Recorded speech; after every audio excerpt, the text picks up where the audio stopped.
पिछले दिन हम लोग टेंस के बारे में जाने थे। टेंस के 3 भेद होते हैं, ये हम लोग बात कर लिए थे, जिसमें सबसे पहला टेंस क्या था? दूसरा क्या था? Past tense. और तीसरा क्या था? कोई दिक्कत नहीं। अब देखिए प्रेजेंट टेंस के 3 भेद, प्रेजेंट टेंस के 4 भेद होते हैं। प्रेजेंट टेंस के 4 भेद। जिस तरह से टेंस के 3 भेद हुए, प्रेजेंट टेंस के 4 भेद होते हैं। अब प्रेजेंट टेंस का हिंदी हमने लिखा वर्तमान काल। क्या लिखा? वर्तमान काल यानी कि जब कोई कार्य व्यवहार वर्तमान समय में होता है, नहीं जो समय अभी चल रहा है, वर्तमान काल जो भी चल रहा है, जो कल गया वो काल हो गया, जो आने वाला है वो भविष्य काल है। ठीक है, present, past and future. Okay, तो हम लोग वर्तमान काल के बारे में बात करते हैं। प्रेजेंट टेंस के भी अंग्रेजी ग्रामर में 4 भेद होते हैं। प्रेजेंट टेंस के कितने भेद? 4 भेद होते हैं, जिसमें सबसे पहला आता है सिंपल प्रेजेंट टेंस। सिंपल। दूसरा है आपका प्रेजेंट कंटीन्यूअस टेंस, और सिंपल प्रेजेंट टेंस का दूसरा नाम प्रेजेंट इंडेफिनिट टेंस भी है।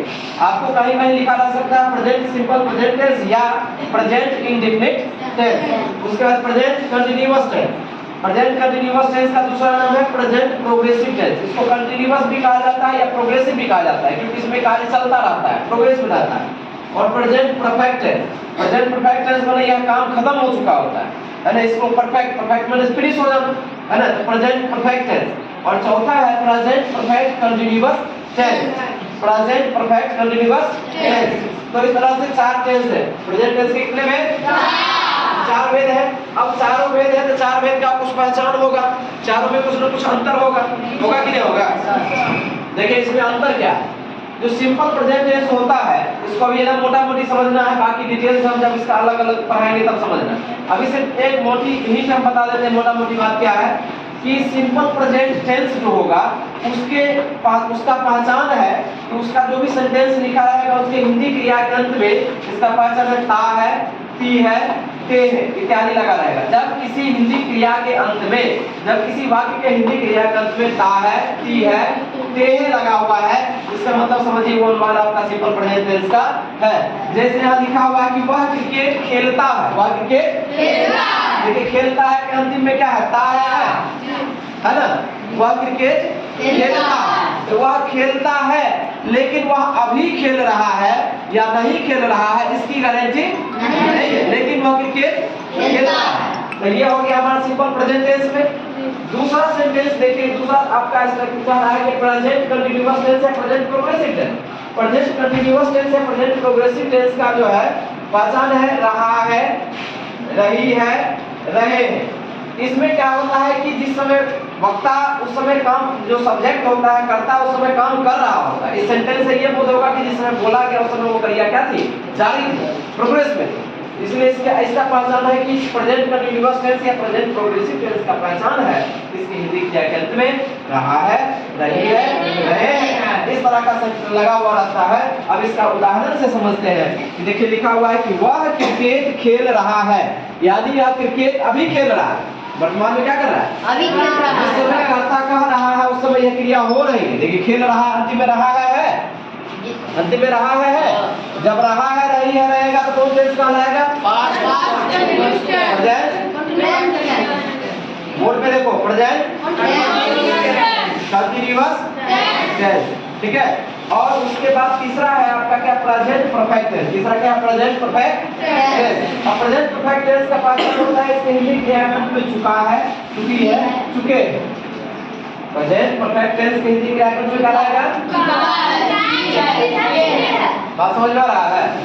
प्रेजेंट परफेक्ट टेंस के हिंदी क्रिया के अंत में क्या रहेगा? चुके हैं, यानी कि इससे ये बात तय हुआ कि काम खत्म हो गया है ना।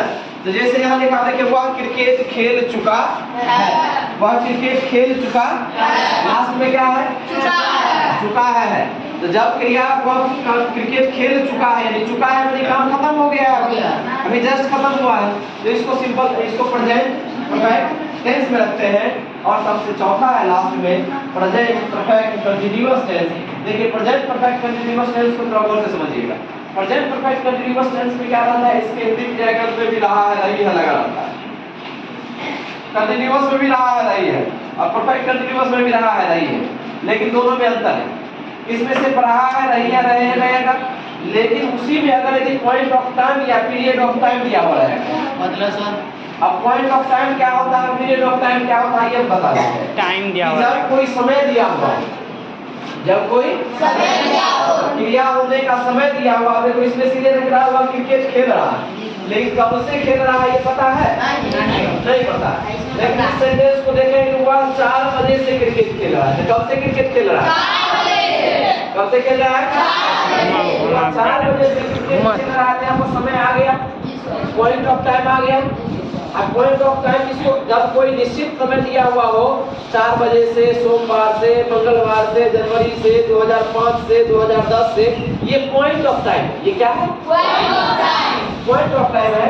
लेकिन इसके जगह पे रहेगा 4 घंटा से, 2 दिन से, 4 महीने से, 2 साल से, तो वो पीरियड ऑफ टाइम।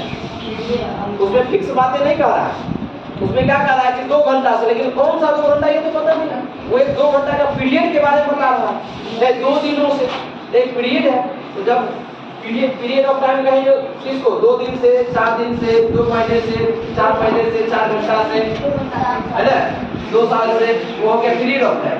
और जब समय निर्धारित रहेगा 4 बजे से, जनवरी से, 2005 से, 2010 से, तो ये होगा पॉइंट ऑफ टाइम। तो जब पॉइंट ऑफ टाइम रहेगा या पीरियड ऑफ टाइम अगर लास्ट में रहा है, नहीं लगा हुआ रहेगा, तो वह अनुवाद आपको प्रेजेंट परफेक्ट कंटीन्यूअस टेंस में कहलाएगा। अभी हमने आपको पहचान बताया कि सिंपल प्रेजेंट टेंस का पहचान उसके हिंदी क्रिया पद में क्या रहता है?